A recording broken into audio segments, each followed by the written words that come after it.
What's up, guys? It's your boys Awoki back with another of the Chris Watts videos. And this video, since I haven't seen Real Killers drop one in a little bit of time, I wanted to go back into Real Killers. And a lot of people have been wanting me to look at this video, which is the Chris Watts Vicarious drama, which shows the DA Rourke, which is one of my tiffs in this case, is DA Rourke's handling of this. Again, I am not a professional. I am not a licensed or educated in the criminology department. So again, there's going to be people that say that my opinion does not matter because DA Rourke is a professional.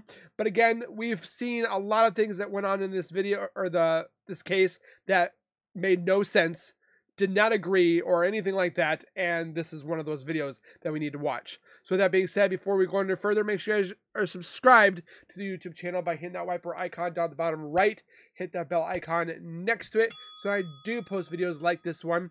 You guys will get that little ring notification that I've posted that video. Then you guys can watch, comment, like, and share. And again, I'm so thankful for all of you guys. Keep doing what you guys are doing, and we'll continue to keep growing together. With that being said, what I want you guys to do as well is check out the link in the description for Real Killers himself. This man is a legend in his videos. Very factual, enjoyable. Definitely up there with like Behind Criminal Minds and Annalise 10 to Life. I'm surprised this man should not be up there with subscribers as well. So help this man out and watch his videos. With that being said, let's get into his video that he posted. Everybody likes his voice too.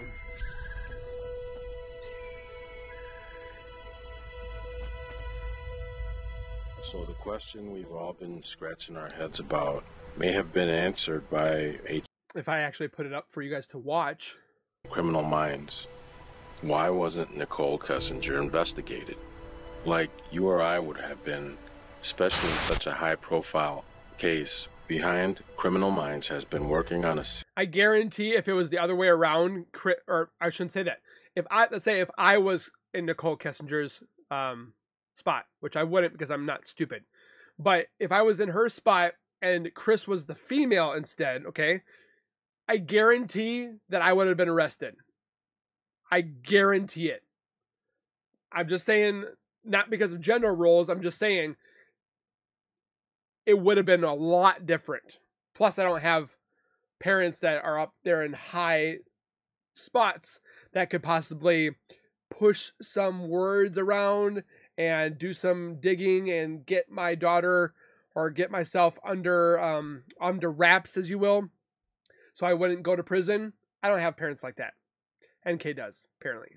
Series touching on different topics of the Watts case. A lot of people were chasing conspiracy theories. Conspiracy theories are born when facts are swept under the rug, because those with the answers weren't being very honest. Welcome back. Please like and subscribe as we delve into an interesting revelation discovered by the channel Behind Criminal Minds on YouTube. Was threatened a copyright strike on his channel. And what's funny is mine was as well. Because when I reacted to his video, my video was actually striked as well. And I talked to Edward, the one behind the Criminal Minds, and he fought. He's an attorney. So he fought very fiercely on his channel. And I commend Edward on Behind Criminal Minds for doing that. DA Rourke's wife and unfairly accused the channel of defaming her guest and husband, Michael J. Rourke. Behind Criminal Minds took the video down. Was unfairly hit with a copyright strike. Now looking into this very telling video titled Chris Watts, A Deal with the Devil in Search of Justice. Beautiful video. Everything checks out. I reacted to it, but again, go watch it, or you can watch my reaction. It's up to you. But definitely a beautiful job done on Behind Criminal Minds. So the information comes from District Attorney Michael J. Rourke himself when his wife interviews him on her podcast called Survivor's Guide to True Crime on Chapter 11 titled Prosecutorial Vicarious Trauma with the Honorable Michael J. Rourke. And the funny thing is he always said that he would not go on anybody's podcast or anybody's social videos or whatever have you. But yet he goes on his wife's and they talk about the case and so forth like that. They talk about NK and being not a witch hunt and so forth. They even said that NK is a victim in herself. Like, what? Michael J. Rourke is the elected district attorney for the 19th Judicial District in Weld County, Colorado. He served as the assistant district attorney for 7 years before being appointed to district attorney in 2015. Since then, he's been re-elected twice, most recently in 2020. Michael is a lifelong Colorado resident, attended Chatfield High School, the University of Colorado at Boulder, and the University of Denver College of Law. He started his prosecution career in 1997 after receiving his Juris Doctor degree. Michael started as a deputy district attorney in the 18th Judicial District before moving to Weld County in 2005. During his career, Michael has prosecuted numerous high-profile cases, including first-degree murder, SA, crimes against children, and crimes of violence. Michael has received several prestigious awards during his prosecution career, including the Colorado District Attorney's Council Robert R. Gallagher Prosecutor of the Year Award and the Criminal Justice Award of the Colorado Organization for Victims' Assistance. He is a nationally recognized speaker who has presented for Ending Violence Against Women International, the International Homicide Investigators Association, and the Colorado District Attorney's Council. Michael is currently the Colorado State Director to the National District Attorneys Association Board of Directors. He has also served as a former president of the Colorado District Attorney Council Governing Board, where he is a current member. He is a proud husband to wife Kimberly and a proud father to their 4 children. He resides in Weld County and is an active member of the community where he serves on numerous community boards and commissions. Impressive. To say the least. What happens when we lie to detectives? You get in trouble. He was in the process of a separation from his wife, and as far as I knew, that was becoming pretty finalized. The core of her deceptions is based on Nicole's first lie, directed on the status of Shanann and Chris's marriage, lying to investigators about believing, which is a federal law, if I may say so myself, Chris and Shanann's divorce was almost finalized, was easy to expose when investigators analyze her phone. Or not a federal law, it's a federal crime, sorry.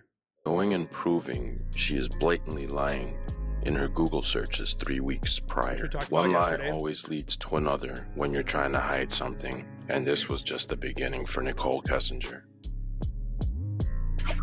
Monday afternoon, he told me that she was like gone and he didn't know where she was. And at that point, I don't think that it set off any alarms in my head. Why would it set off any alarms when she knew what was going on? Or she knew of something? Just because, I mean, I have friends that I text, and if I don't hear from them for like 3 hours or 6 hours or even like a couple days, I don't feel concerned about where they're at because it's kind of a standard thing. Because people have lives. On the 13th of August, 2018, the same day Shanann goes missing, Kessinger states not being concerned about Shanann and the kids. I mean, this was all on Monday. Like, I legitimately thought this woman left the premises with her kids and just wanted nothing to do with him for like 24 hours. We all know interrogations go nothing like what we witnessed with Nicole, which is exactly why we have more questions. The channel touched on all of NK's inconsistencies and the unusual response of investigators. Oh, and like I kept telling him I was scared. I was really freaking scared. In fact, that's another thing I'm missing. I'm so tired. Monday night, like, I called him back in the middle of the night because I could not sleep. I could not sleep at all. She slept like a baby. When I called him, he sounded like he was sleeping. And I was like, how the hell can you sleep right now? I think that's exactly... She probably couldn't sleep because she thought she was going to get caught arrested. Exactly what I said to him.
she's a huge narcissist. Huge. Or as Trump says, huge. Just flat out lying. Detective Michael Prill's data report proves NK was full of it and needed further investigation as to her motive for lying. We aren't detectives, nor are we junior detective wannabes, as Mr. Rourke puts it. And still, common sense would have told me or anyone else maybe we need to look further into Nicole. She may or may not have some level of involvement, but we really need to dig into her a bit. Agreed. Why would she lie to us? A thorough investigation isn't a lot to ask for, even though Chris Watts confessed the lies and deceptive behavior by the mistress of a man who just annihilated his pregnant wife and 2 daughters should have made her a suspect. What he believed law enforcement did wrong with regard to their handling of Nicole Kessinger. There were multiple things that caught my attention as an investigator. If you look at it, voice of former homicide detective Jason Frey. Former. One who conducted hundreds of interview interrogations. Some of the things that really got my attention was her father being in the room. And the fact that he ended up dominating that interview process. Agreed. That was my sentiment as well. So based on your experience as a seasoned detective, have you personally ever seen an adult witness this closely connected to the perpetrator, someone who had not yet been cleared by law enforcement, be allowed to bring their father who proceeds to dominate important parts of this interview? Is that something you have personally ever seen or witnessed? No, that is not something that we would normally see. In general, we want to talk to a witness by themselves so they're not being influenced one way or another.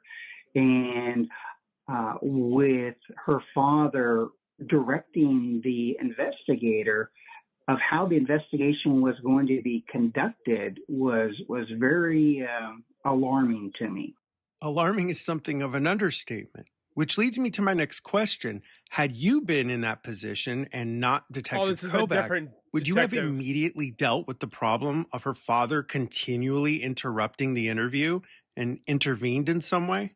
It was the investigator's option to redirect and or counter at that time and or reschedule an interview without the father present. Okay, so it would have been advantageous for law enforcement to have stopped the interview and either rescheduled it or asked Dwayne Kessinger to leave. Which brings up an important follow-up question. Should have been. Was there anything in your observations of Nicole Kessinger's mannerisms during the interview that stood out to you in light of your prior experience? When we look at an interview and or an interrogation, we're taking the total picture of everything that's going on in front of us. We're looking at their body mannerisms. Are they clenching their hands in front of them to close off? Are they being open, keeping their hands open and responding in a normal cadence or a normal timely fashion to answer? Or the opposite, are they... She never answers the questions. She just directs them to something else. Being very difficult and to get any response out of them. The response of them being vague and needing to be redirected. Another thing that I saw was what I would refer to as a mental health clinician is inappropriate affect. So her demeanor did not match her statement. Exactly. It's so interesting that you comment on her demeanor because that was one of the first things I noticed in my own analysis of her interviews. Now, one of the most common retorts that I've read in my own comment section from those defending Nicole Kessinger is that she didn't have to cooperate or speak to law enforcement at all. But that isn't true because then she would have made herself an obvious suspect. So based on her inappropriate affect and her demeanor, would that have caused you to want to then start the process of verifying all of her statements to ensure that she was in fact telling the truth? A couple responses for that. First off, she would have been a person of interest for me because of her relationship with Chris and her ways in which she was answering questions. The second part I'd say is that when I train new investigators, we look to build a case that stands on its own, which it could have, without a confession, because confessions can be lost on appeal or different ways where maybe Miranda becomes an issue. So for me, it's always building a solid... Which Chris tried to use against the 35Cs, like, oh, I was kind of coerced into it. I wasn't really given my confession, but he gave 2 confessions, so out the door. Case without that confession. And the only way to do that is to chase down all the loose ends. And with Nicole, there's obviously a lot of loose ends there that should have been, cleaned up. Mm-hmm. So she should have been treated as a person of interest from the beginning, especially in light of the fact that she deleted all traces of Chris Watts from her cell phone. And speaking of Nicole's cell phone, the discovery evidence obtained from law enforcement stated that they did not have the technology needed to extract all of Nicole's data from her iPhone. So based on your knowledge of law enforcement's available technology in 2018 to the present, is it still possible to retrieve the data she deleted from her cell phone? Too far. 2 parts to that one. I'm going to disagree with the law enforcement assessment on that, because although they may not have had the technology, there are different levels. So we have the local police and or sheriff department. We have the state police, and then we have the federal police, so the FBI.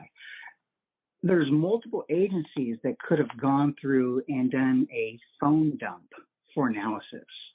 Plus, there are search warrants that could have been done, depending on who her provider is, that could have basically made a clone phone and have all the evidence without physically having the phone. And, I'm going to say if it's still in evidence, there's still a good chance that, it can still be retrieved from the actual physical phone.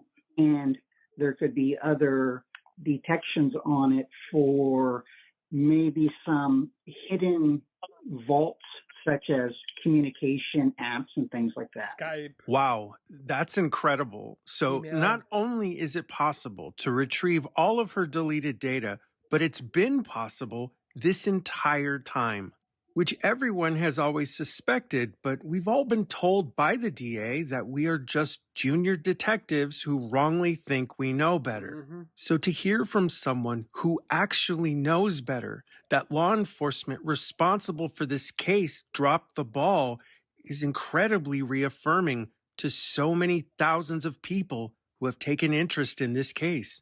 Detective Frey, what else did you notice in your observations of Nicole's interviews that stood out to you? So, Edward, what we're looking at is the homicide of 4 people.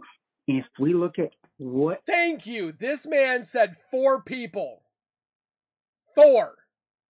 Baby Nico is a 4th. And it pisses me off that you see D.A. Rourke saying a triple homicide. That baby was a human. I'm sick of hearing that. Should be a person's appropriate demeanor when being questioned about 4 murders. It should not be joyful and giddy and with flirtatious eyes towards the investigator. Like even if this was a stranger, there still should be some amount of respect for the fact that 4 people were killed. I simply could not agree with you more. Nicole's affect and demeanor during these interviews with law enforcement are the epitome of inappropriate, suspicious, and the very reason why so many people initially began to suspect her involvement. And I want to thank Detective Frey for his willingness to come forward and speak on these issues that has affected the lives of millions of people all across the world. His words are reaffirming and powerful and speak to the heart of this entire case. YouTube channel Behind Criminal Minds, with their impressive deep dives, stumbled upon information that has been pretty much sitting out in the open for about 10 months now on a podcast channel. And what they were able to put together ruffled a few feathers, to say the least. Cell phone records, internet searches, and the neighbor's security camera with footage of a silhouette that matches Nicole's body type. Nicole's lies should have brought her under the scope and scrutiny of the investigation. How and why the Watts case was swept under the rug after Chris confessed. We first need to look back into a previous high-profile case prosecuted by D.A. Rourke. Behind Criminal Minds uncovers how the 29-year-old John Sandoval case may have had an effect on the way the Watts case was handled. D.A. Rourke speaks on two specific cases that he describes as having caused him and his staff vicarious trauma, and the very first case he discusses is the homicide of Christina Tournay. D.A. Rourke proceeds to say in his interview, "In about 2009, I got a call from Detective Mike Prill from the Greeley Police Department, who was one of my very good friends and the best investigator on the planet, and he used the name John Sandoval for the first time. And he said, 'Are you aware that our department is looking at the Sandoval case again? And we want you to take a look at it.' And I didn't really know what he was talking about. 5 years that I've been in the office, I hadn't really heard about this case. John and Tina were a married couple going through a divorce. John asked Tina to stop at his house to go over tax papers, and she was never seen again. Naturally, suspicion fell on John, as he had the motive as a bitter ex-abusive husband. But with no body, no crime scene, no witnesses, no confession, police had their hands tied, and although the obvious, the case went cold for 22 years, as Sandoval never admitted to the crime. D.A. Rourke tried the case solely on circumstantial evidence, but his conviction was then overturned after an appeals court found a procedural error in the trial. As prosecutors set to retry the case, Sandoval asked to make a deal. In return to pleading guilty to lesser charges, Sandoval led investigators to Tina's body 22 years after he buried her under a grave at the Greeley Cemetery. Because of this plea deal, Sandoval will be released on October 16, 2029. Who tended to our family with everything from Kleenex to updates to simply offering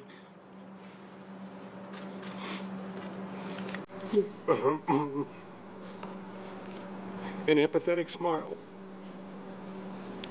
We want the Greeley Police Department and the Weld County District Attorney's Office to know that we appreciate your never giving up. Tina Tournay disappeared on October 19th of 1995 after meeting with her estranged husband, John Sandoval, to talk about financial affairs that were ongoing through their pending divorce. She was never heard from again. And for 22 years, her family has had to live with that painful question, where is Tina? I am very pleased to announce that this afternoon, as the result of a plea agreement that was formalized with the defendant in Weld County District Court, that Tina's remains have been located. She has been returned to her family, and hopefully she may now rest in peace. It can be done. Case can reopen.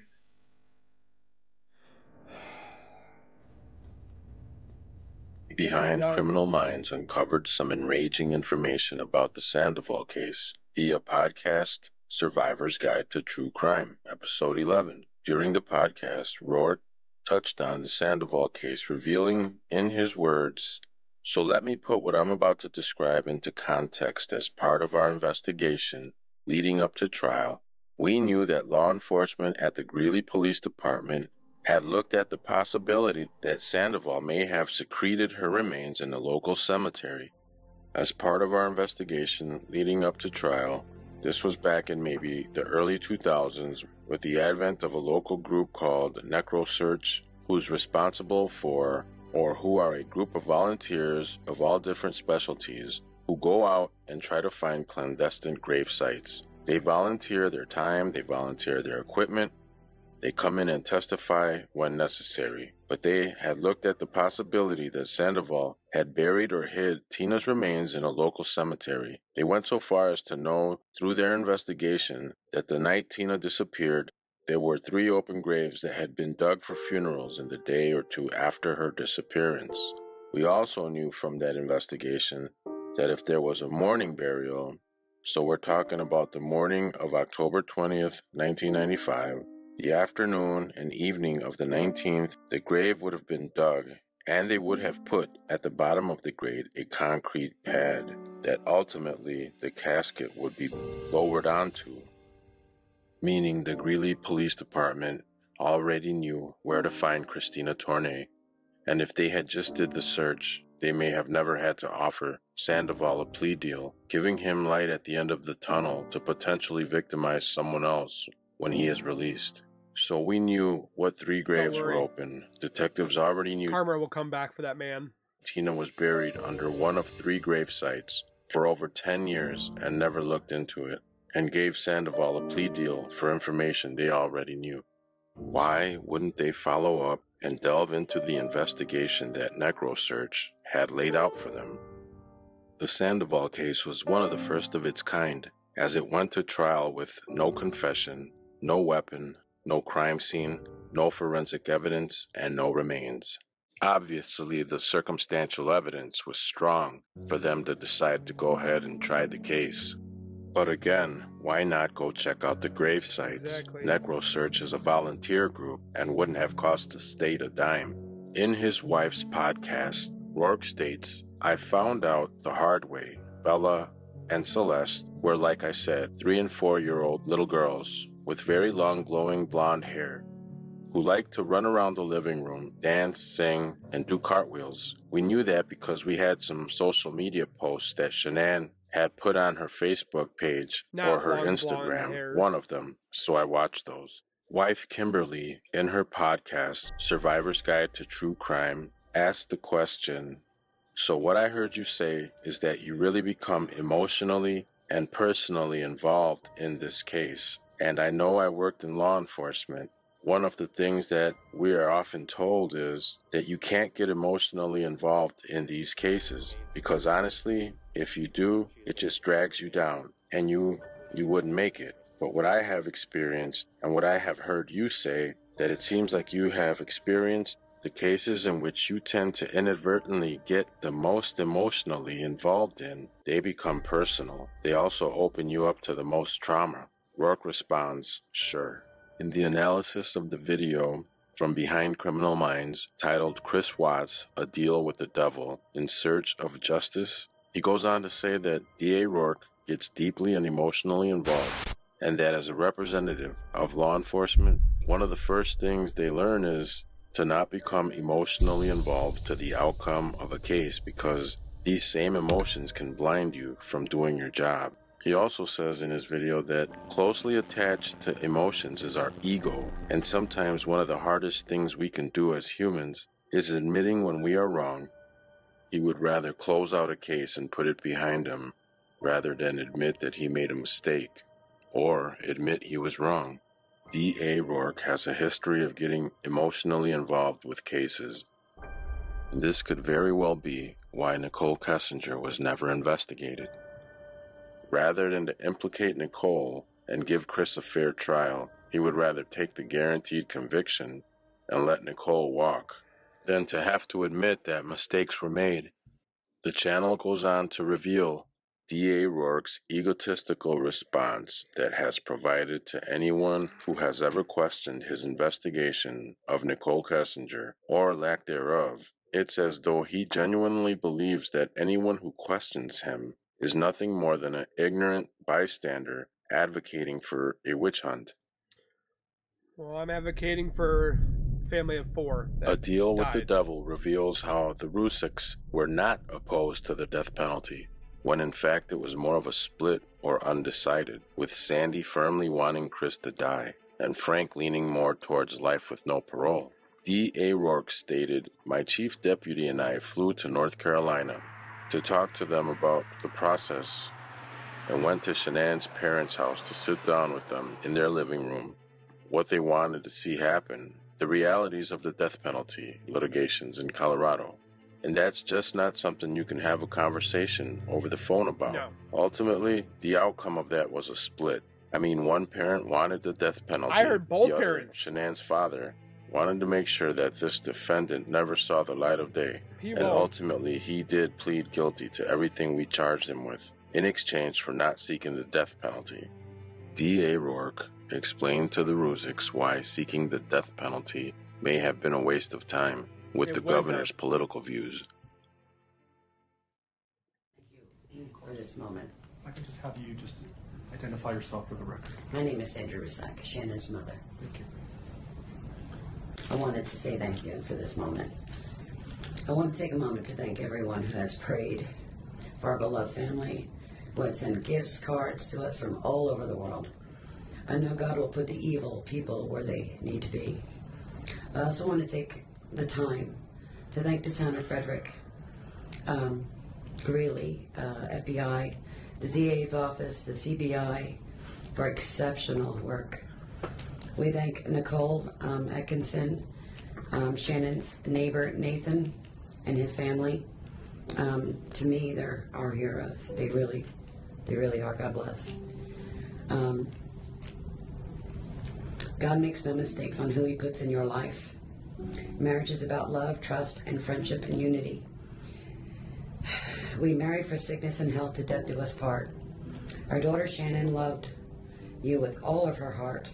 Your children loved you to the moon and back. Shannon's family was her world. Shannon put a crown on your head. But unfortunately, the day that you took their life, God removed that crown. We loved you like a son. We trusted you. Your faithful wife trusted you. Your children adored you, and they also trusted you. Your daughter Bella Marie sang a song proudly. I don't know if you got to see it, but it was Daddy, You're My Hero.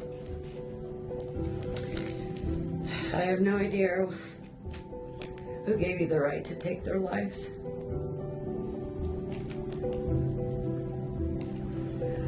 But I know God and his mighty angels were there at that moment to bring them home to paradise. God gives us free will. So not only did you take the family of four, your family of four, you took your own life. I want the world to know that our daughter and her children were so loved by us. There will always be protected by God and his mighty angels. I didn't want death for you because that's not my right.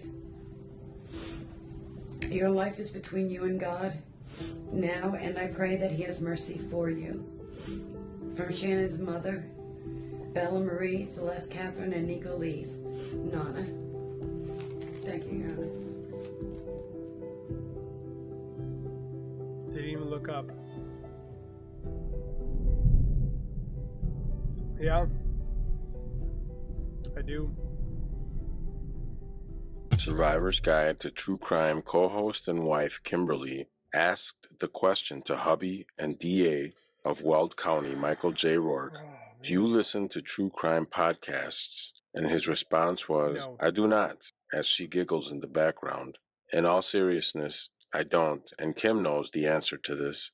I don't come home and read true crime books. I don't come home and read fictional stories about crime or those kinds of things. But the other reason, I don't know from a prosecutor's standpoint if the true crime story that's being put out has been authorized by the victim or if the victim has participated in it. And if it hasn't, I'm not going to consume that out of respect for the victim and his or her choices. And yeah, I'm just not going to do it, because I'm not going to allow someone to monetize a victim's suffering for my own entertainment value. Yeah, the wife's thing is Now, monetized. A Deal with the Devil really answered a ton of questions on this topic as to NK. It's very unfortunate the video was taken down when it was fairly used.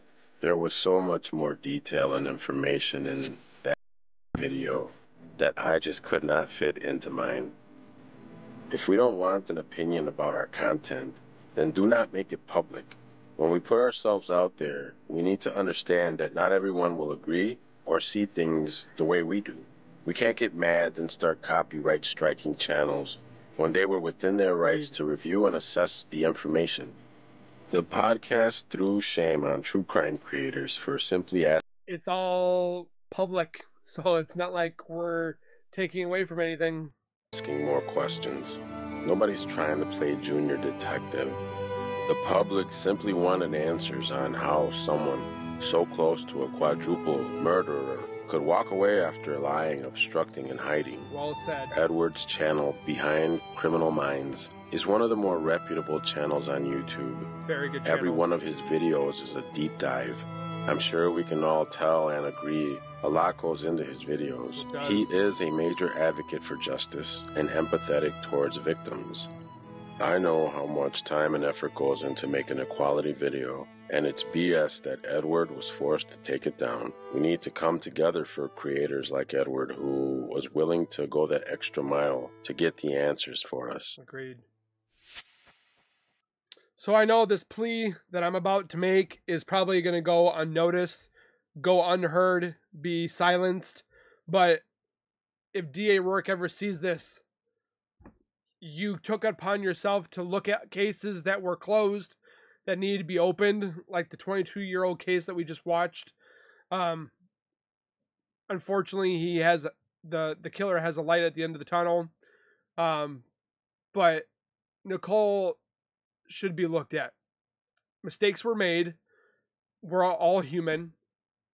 I make mistakes all the time. I'm not perfect, nor is anybody. No one's perfect. And we need to reopen this. What I'm asking is please reopen and reevaluate this case in the eyes of NK. NK needs to be looked at. That's all we need. That's why this case, again, is still so publicly up there in the top ranking of cases that are mysteries. If you look at NK, you dive into it, you find the things that we look at, either claim that she's innocent or claim that she's guilty. We have nothing. We don't know anything. And if you open this case and reevaluate and relook and give us either the innocence of her or give us the guilty that she probably is ensuing, I guarantee this case will be finally put to silence. I guarantee it. For those that are watching and have made it to this far, comment down below if you guys agree.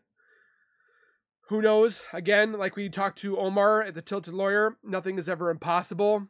It might be unlikely, but nothing is impossible. Again, thank you guys for watching. Please take care, be safe, and as always, keep nerding on, and we'll see you guys next time. Peace.